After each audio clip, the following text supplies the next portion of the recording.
वाघमोडे सरांसारख्या गुरुजनांना मनापासून सलाम, त्यांच्या कामाला शुभेच्छा। पुढच्या बातमीकडे वळूयात। रस्ता नाही म्हणून औरंगाबाद जिल्ह्यातल्या एका गावानं बेमुदत बंद पुकारलाय। गेल्या कित्येक वर्षांपासून गावकरी रस्त्याची मागणी करतायत, पण त्यांना कोणीच दाद देत नाहीये। अखेर या गावकऱ्यांनी एक हत्यार उपसलंय, पाहूयात। औरंगाबादच्या पैठण तालुक्यातलं हे विहामांडवा गाव। या गावातली सगळी दुकानं आजपासून बेमुदत बंद राहणार आहेत। गावात कुठलाही कारभार होणार नाही, अगदी शाळा सुद्धा बंद असणार आहेत।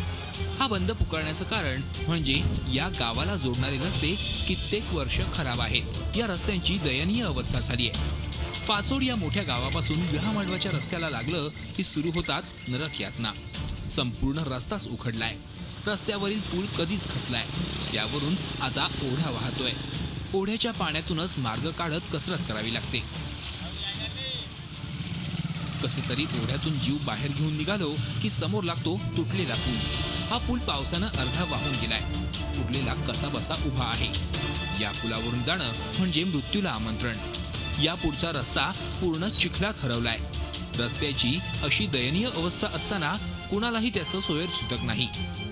मी पाचोडवरून येत होतो, तर दोन गावाच्या पुलात गाडी खड्ड्यामुळे स्लिप झाली, पडल्यामुळे हात फ्रॅक्चर झाला आणि पायाला पण इजा झाली। रात्रीतून मुरुम टाकण्यात आला, खूप खड्डे होते, जायला खूप त्रास येत होता।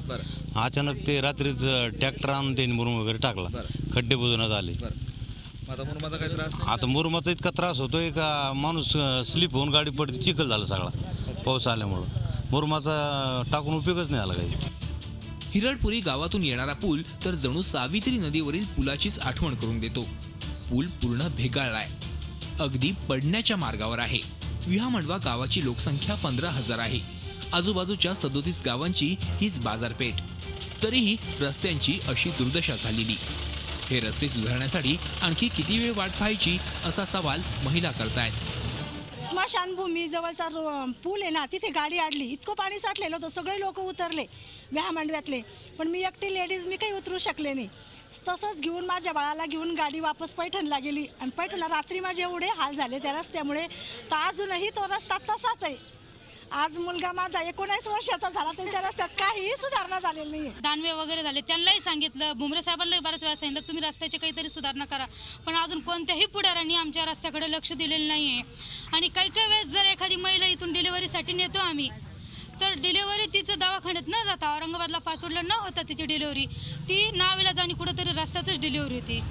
गावकऱ्यांनी स्थानिक आमदार संदीपान भुमरे आणि खासदार रावसाहेब दानवे या सगळ्यांना रस्त्याची दशा सांगितली, पण उपयोग शून्य। प्रत्येक पावसाळ्यात रस्त्याची अशी दैना गावकऱ्यांना पाहावी लागते। जर बाहेरचे कुठली पाहुणे व्यक्ती सोयरिकीच्या कुठल्या माध्यमातून येणार असेल तर रस्त्यामुळे नको म्हणते। विहामांडवा खूप चांगलं गाव आहे आणि खूप चांगले माणसं आहे, पण रस्ता चांगला नको, रस्ता चांगला नाही आहे, त्यामुळे विहामांडव्याला जाणं नको, अशा पद्धतीची आज परिस्थिती निर्माण झाली। राजकारणी लोकांशी यांच्या कानावर घातले, 1-2 वेळेस समस्या कानावर घातल्या बरेच वेळेस, परंतु अजून काही रस्त्याचं काम व्हायला तयार नाहीये। त्यामुळे गावकऱ्यांनी आता थेट गावबंद आंदोलन सुरू करून दंड थोपटलेत।